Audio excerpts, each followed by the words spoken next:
ஐயனார் துணை சீரியலில் டுடே எபிசோடில் நம்ம நிலா இருந்துட்டு சோழனை வர சொல்கிறாங்க. சோழன் ரொம்பவே பயந்து போய் வெளியில் வராங்க. எட்டி எட்டி பார்த்துட்டு இருக்காங்க. அங்கே காயத்ரியும் காணும். காயத்ரியோட ஃபேமிலியில் இருக்கிறவங்க யாருமே இல்லை. அதுக்கடுத்துதா சோழன் இருந்துட்டு அவங்களாம் எங்கே அப்படின்னு சொல்லிட்டு கேட்கவும் அவங்க யாருமே வரவே இல்லை. நீங்கள் தான் பயந்து போய் உள்ளே போய் உட்காந்துக்கிட்டு இருக்கீங்க, அப்படி யாரும் வரல அப்படின்னு சொல்லிட்டு நம்ம நிலா வந்து சொல்லிடுறாங்க. உன்னை எல்லாரும் ஃப்ராங்க் பண்ணோம் அப்படின்னு சொல்லிட்டு நம்ம பாண்டி வந்து சொல்லிடுறாங்க. அதுக்கு அடுத்ததான் நல்லா பயந்து போட்டியோ, ஐயோயோ எனக்கு அந்த காயத்ரியெல்லாம் வேண்டாம், காயத்ரி கிட்ட ஏதோ ஃப்ரெண்ட்லியாக தான் பேசினேன், அவள் தான் தப்பாக புரிஞ்சுட்டு இந்த மாதிரியெல்லாம் பண்ணிட்டா. அதுக்காக நான் காயத்ரியை கல்யாணம் பண்ணிக்கிறதா? நிலவை ஃபோன் பண்ணி உடனடியாக வர சொல்லுங்கள், எனக்கு நிலவை தான் எல்லாமே முக்கியம் அப்படின்னு சொல்லிட்டு என்னெல்லாம் பேச்சு பேசின இல்லைடா நீ அப்படின்னு சொல்லிட்டு நம்ம பாண்டி இருந்துட்டு நம்ம சோழனை வந்து கலாய்க்கிறாங்க. அதுக்கு அடுத்ததாக பார்த்தீங்கன்னா நிலா இருந்துட்டு என்ன நல்லா பயந்து போயிட்டீங்க போல இருக்கு, எனக்கு வேறு வேலை இல்லைன்னு நினச்சிக்கிட்டீங்களா? நீங்கள் எல்லா பொண்ணுங்க கூடயும் பேசுவீங்க, அவங்க உங்களை கல்யாணம் பண்ணிக்கிறதா சொல்லுவாங்க. நான் போய் அவங்க கிட்ட கல்யாணத்தை விஷயத்த பேசி அவங்கள வீட்டுக்கு கூட்டிகிட்டு வரேன் நீங்கள் எதிர்பார்த்தீங்களா? எப்படி இப்படியெல்லாம் நினைக்கலாம் நீங்கள்? எனக்கு வேறு வேலை இல்லை பாருங்கள். அந்த பொண்ணுக்கிட்ட போயிட்டு தெளிவாக பேசிட்டேன், இப்படியெல்லாம் ஒரு பையனை பார்த்த உடனே பேசக்கூடாது, முதல்ல அவங்களுடைய பேக்ரவுண்டை பற்றி நம்ம தெரிஞ்சுக்கணும். அது மட்டும் இல்லை, கல்யாணம் ஆச்சு இல்லையானு கூட உங்களுக்கு தெரியல. இங்கே பாருங்கள், அவருக்கு கல்யாணம் ஆயிடுச்சு, அதனால் நீங்கள் அவரை விட்டு விலகிடுங்க. நீங்கள் நினைக்கிற மாதிரி அந்த ஆள் ரொம்ப நல்லவரெல்லாம் கிடையாதுன்னு சொல்லி விளக்கமாக சொல்லிட்டு வந்திருக்கேன். அதனால் நீங்கள் ஒன்றும் பயப்படாலாம் தேவையில்லை அப்படின்னு சொல்லிட்டு நிலா வந்து சொல்லிட்டு அங்கேருந்து கிளம்பிடுறாங்க.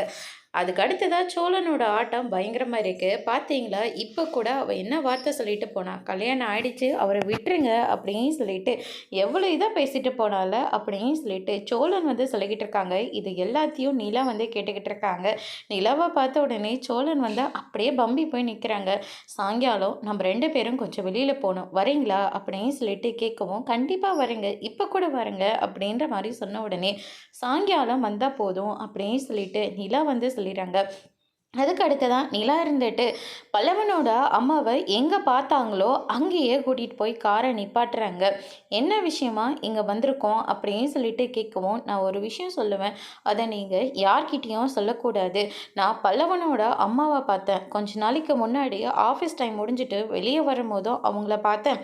சரி, நம்ம தான் அப்படி நினைக்கிறோம் போல இருக்கு அப்படின்னு சொல்லிட்டு நான் நினச்சிக்கிட்டேன். ஆனால் இன்றைக்கும் அவங்க நார்மலான புடவையை கட்டிக்கிட்டு கையில் சமையலுக்கு தேவையான எல்லா பொருளையும் வாங்கிட்டு போனாங்க அப்படின்ற மாதிரி சொல்லிடுறாங்க. இந்த விஷயம் பல்லவனுக்கு தெரியக்கூடாதுன்னு அவனை நான் பார்த்து பார்த்து கூட்டிகிட்டு வந்தேன். ஏன் அவங்க அம்மா தானே, பார்த்து என்ன இல்லை, இத்தனை வருஷம் கழித்து பார்க்க போகிறாங்க, அவங்களோட ரியாக்ஷன் எப்படி இருக்குமோ, ஒருவேளை அந்த அம்மா நீ என் பிள்ளையே இல்லைன்னு சொல்லிட்டா என்ன பண்ணுறது, அதனால தான் அப்படின்ற மாதிரி நிலா வந்து சொல்லிடுறாங்க. நீங்கள் கவலைப்படாதீங்க, அவங்க இந்த ஏரியாவில் தான் எங்கேயாச்சும் இருக்காங்கன்னா என் ஃப்ரெண்டுங்களை விட்டு நான் அவங்கள தேட சொல்கிறேன் அப்படின்னு சொல்லிட்டு நம்ம சோழன் வந்து சொல்லிடுறாங்க. அதுக்கு அடுத்ததான் நம்ம பாண்டியும் பல்லவனும் ஃபோன் பார்த்துட்ருக்காங்க. அதில் நம்ம சேரனும் கூட்டு செய்கிறாங்க. இது என்னடா ஒரு மாதிரியே இருக்குது, இது மூஞ்சிங்களை பாரு எல்லாம் ஒரே மாதிரியே இருக்குது அப்படின்ற மாதிரியே சொல்லிடுறாங்க. உன்னை வச்சு பார்த்தா இந்த படத்தை ஒழுங்காக பார்க்க முடியாது அப்படின்னு சொல்லிட்டு நம்ம பல்லவன் வந்து ஃபோனை ஆஃப் பண்ணிடுறாங்க. அதுக்கு அடுத்ததாக வானதி வந்து நிற்கிறாங்க. என்னடி இந்த நேரத்தில் வந்திருக்க அப்படின்னு சொல்லிட்டு கேட்கவும், ஃபோன் பண்ணாலும் எடுக்க மாட்டேன்ற, அதனால தான் நேரடியாக கிளம்பி வந்துட்டேன். வண்டி எங்கே? சைக்கிளில் தான் வந்தேன், வண்டியில் பெட்ரோல் இல்லை. சரி வா, நான் கொண்டு போய் விட்டுட்டு வரேன்னு சொல்லிட்டு நம்ம சேரன் கிட்ட சொல்லிட்டு பாண்டி வந்து வானதியை கொண்டு போய் விடுறதுக்காக கிளம்புறாங்க. அதோடு முடிச்சிருக்காங்க.